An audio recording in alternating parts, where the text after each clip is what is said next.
Hello and welcome.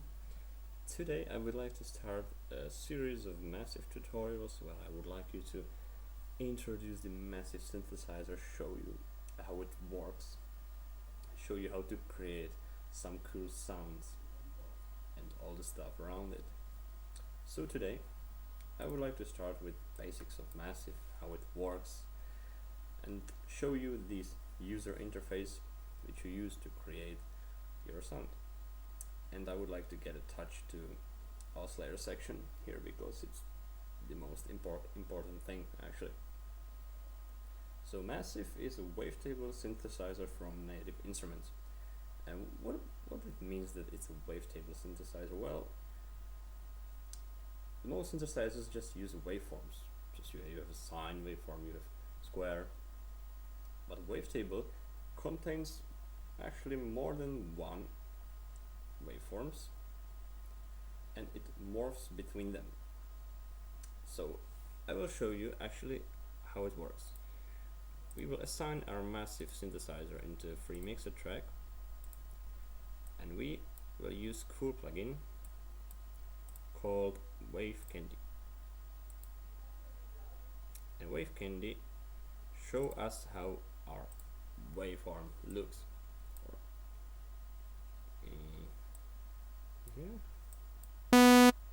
Alright, so now we have oscillator 1 which is playing square saw wavetable, and this is the wavetable knob which controls the position of wavetable.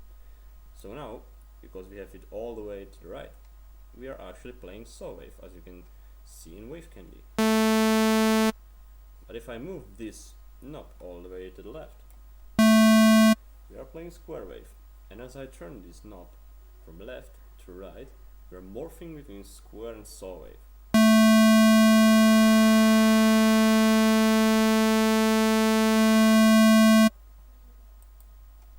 You can also see how it works with, for example, sine and triangle. Now we are playing sine wave. We have triangle.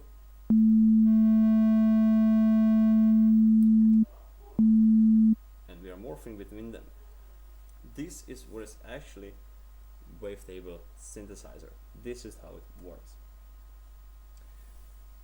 So when you first open Massive, you can maybe say, well, it's really complicated and it's well, it's quite complicated, but it's not that much complicated if you understand it, because it maybe looks complicated, but it's not. It's actually very well organized. So on the left, you have your oscillator sections where you have your 3 oscillators which generate the sound. Here you've got your modulation oscillator where you can use some kinds of modulation such as ring modulation, phase modulation. You can assign them to your oscillators.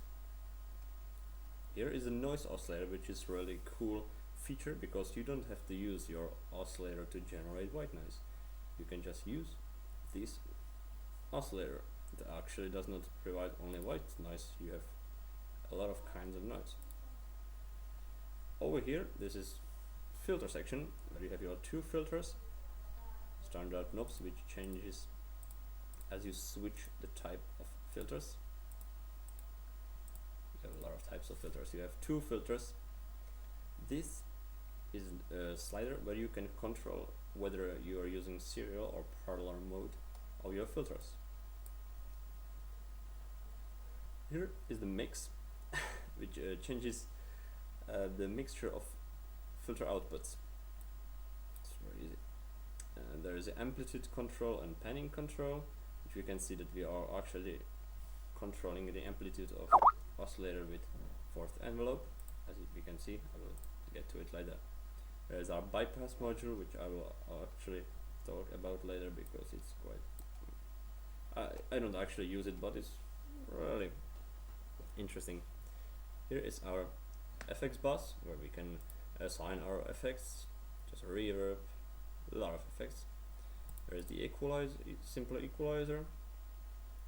Over here is the feedback, which gets the portion of the sound and returns it back. I will talk about it later as well. Here are our insert modules, where we can insert some interesting effects, such as bit crusher, some kind of distortion and all this stuff.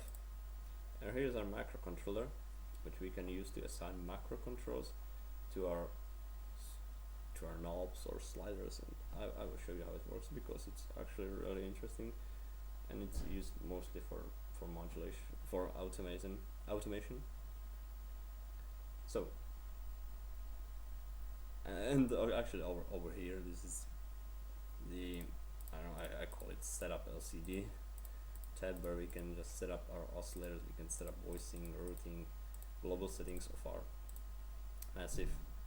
And here we have our browser. If you can use to browse our computer for presets and other stuff. And of course there is a standard menu when we can save our preset, lower preset, do some option stuff. Okay, so let's get to our oscillator section. So by pressing this thing on left, we are enabling or disabling the filter. When it's enable it, disable, it's obvious. Here's our pitch. We can change simply the pitch of filter. There is our wavetable knob position, which determines the wavetable position. Here is the intensity knob, which is correlating with this mode. Well, massive oscillators can work with more than one modes. And for example, now we've got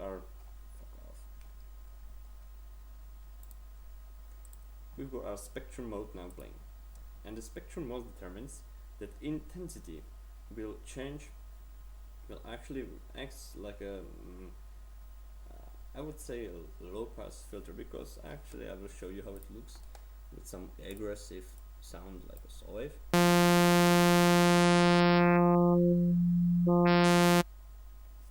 Now it looks like it's a low pass filter, but it's not actually a low pass filter, it just acts like this.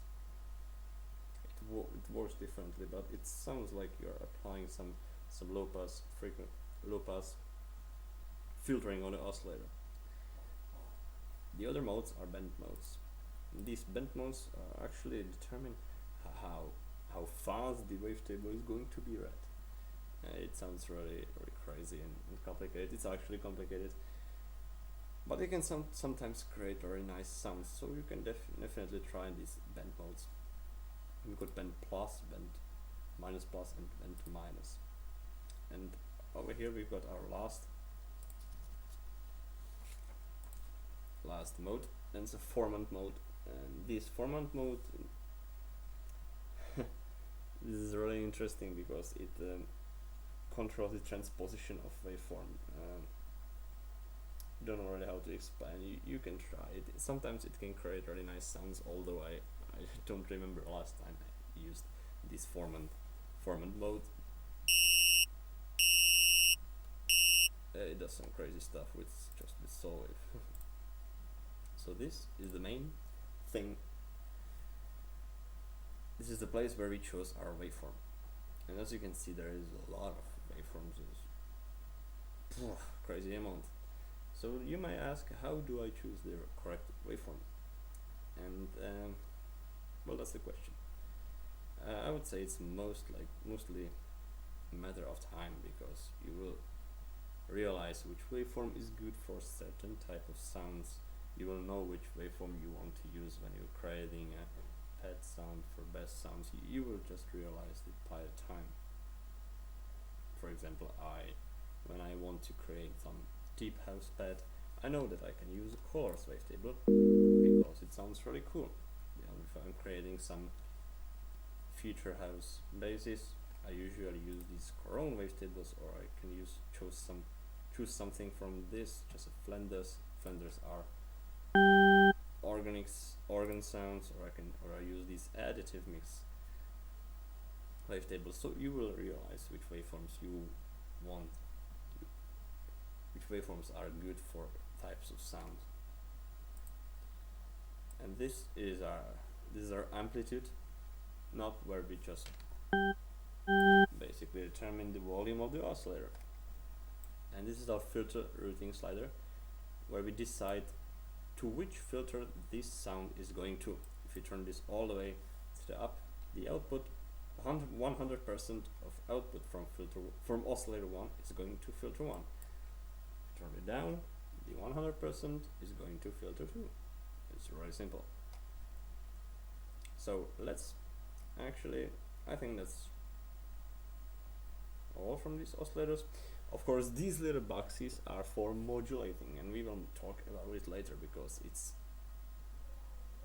would take longer to really explain how it works, so I don't want to talk about it now. Now I would like to get to this modulation oscillator because it's a really interesting thing, and I use it all the time because it can create some crazy sounding sounds and really nice sounds. And how it works, it actually, this modulation oscillator generates a sine wave, which we use to do some kinds of modulation, such as rank modulation, phase modulation, position modulation. The output from this modulation oscillator, the sine wave, is not actually heard because it's used just as modulation, just as modulator. So with this pitch, we actually determine how fast the sine wave is cycling. And over here we've got the amount of modulation applied, and here we determine which modulation is going to be used to which oscillator. So if we click this little box 1 in ring modulation is going to be applied to oscillator 1. So this ring modulation is a old technique from, I guess, 1950s, and it combines two audio signals, and it creates new frequency components of the signal, and these components are called sidebands, and they are actually sum and the difference of frequency components in two sources of signals. And well, now let's get far from theory. I would say that ring modulation actually creates something like bell sounds or metallic sounding sounds. Let's try to use it on Flanders wavetable actually.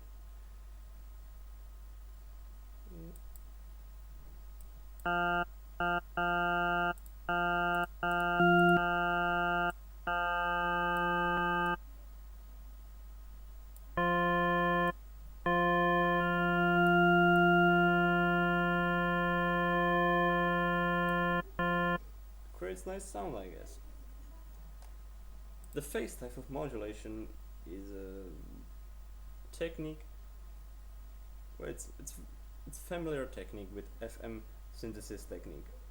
Well, the modulation oscillator acts like as a modulator, and the main oscillator is a carrier. So let's try to load up this. So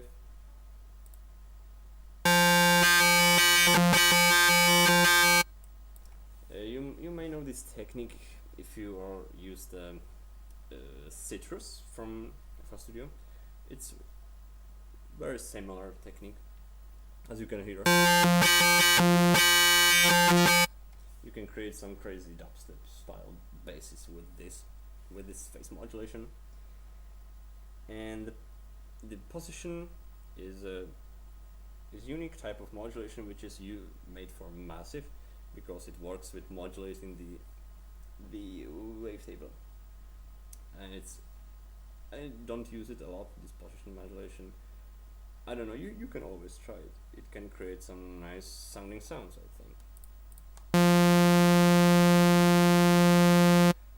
It's not well heard on this, so let's use some more complicated.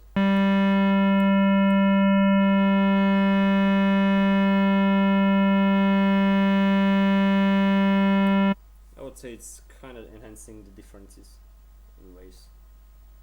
Yeah, I guess. And last thing, we have filter frequency modulation, and this is a really interesting kind of modulation when we can modulate the frequency of one of the filters with our sine wave modulation oscillator, and it can create some really nice sounding bass sounds. I sometimes use it. It usually completely changes the structure of the sound because you actually applied to a filter, and I usually use only one filter, so if I apply this modulation to my only one filter, it completely changes the aspects of the sound.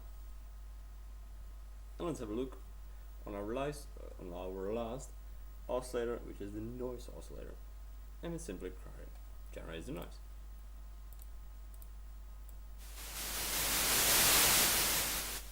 It's really cool that this oscillator is in massive, because we don't have to use our main oscillators. We can use them to generate cool sound, while the noise oscillator we just use for generating noise. And of course this noise oscillator is really good if you want to create something like a riser or something like I don't know, some of these crazy stuffs with noise, just as risers. And you have a lot of types of noise. Let's try murmur. Well, that sounds very nice. Okay, so I think this is all about this. Oh, actually, let's have a look. Yeah, we can actually look at this oscillator tab in our setup. So here we have a glide, because you can't use the glide in Piano Roll if you're using third-party plugins. You have to assign your glide here. So you have time glide, you can choose between equal and rate glide. This is our simply pitch bend, which is used if you use a MIDI, which is really nice if you're using a MIDI controller with a pitch bend. I don't know how it's called. The thing you are bending the pitch. And oscillator phases, where we can choose where when they are restarted, we can choose restart by a gate. So the phase of oscillator is restarting each time we press a new note. And here we got our vibrato, and here we actually have assigned this macro control, which is assigned automatically in every new sound. You can just, here is macro.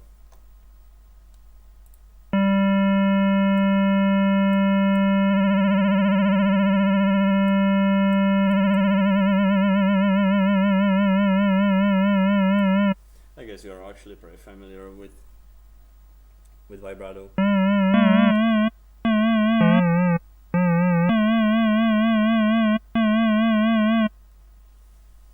Okay, so I think this is enough for part 1. I hope you enjoyed it and you have some new knowledge about Massive.